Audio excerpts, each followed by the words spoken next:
Hi guys! It's been a while. So since nata karon sa Surigao City guys, ato na lang po i-take ang chance no na makapamalita og seafoods diri sa Surigao City. Since fresh o mas barato ang seafoods diri sa Surigao versus Butuan.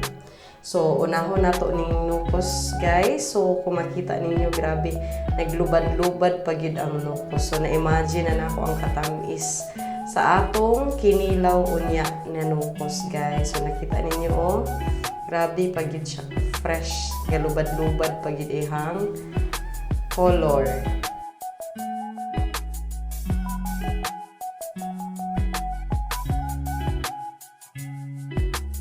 Sunod sa nukos, mapalit na puntaan yung isda guys. So mga almost 4 kilos ni siya nga isda nga fresh pagid kaayo. Kita ninyo guys ang isda, grabe pagid siya kagahi. Murag sulit pagid ang lawas kay presko pagid kaayo guys. Kita gid kay sa ihang mata ug hasang. So kani guys, ang tawag na isda ani diri sa amoa kay dugso. So lami ni siya pang tinula, pang pinaksiw, pang pinirito og pang ang uban ganahan pud ani pang kinilaw na pinag fresh pagid sa guys.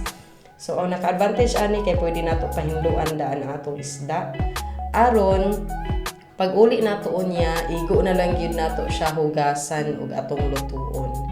So kana siya guys, nahiwa-hiwa na, na-imagine na ninyo kung unsa kalami ang tinula nga ulo ani unya guys. Atong sabawon.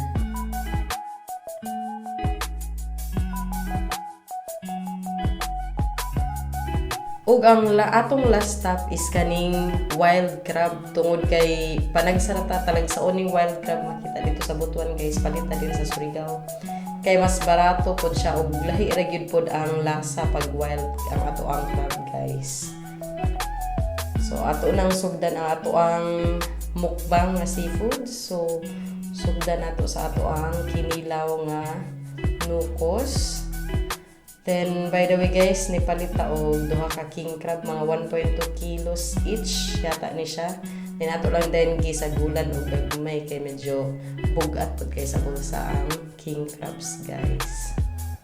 So, ang atong buhaton ani, ato lang ni siyang gisahon sa gulan og Sprite para medyo malasa-lasa kay malasa na magidaan ni wild crab. So mao na ni ang atong tinula guys, kung makita ninyo gauwil iyang sabaw tungod sa katambok sa ato ang isda nga lugso. Kani pod ang ato ang kinilaw nga grabe pa kay katamis tungod kay grabe ka fresh ang nukos.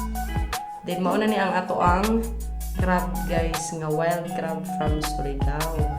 So ato ning matilawan unya kung sulit ba or tambok ba ni atong napalit.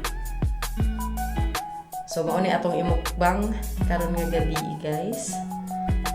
Then nakapalit po di ay taog tuyong or sea urchin.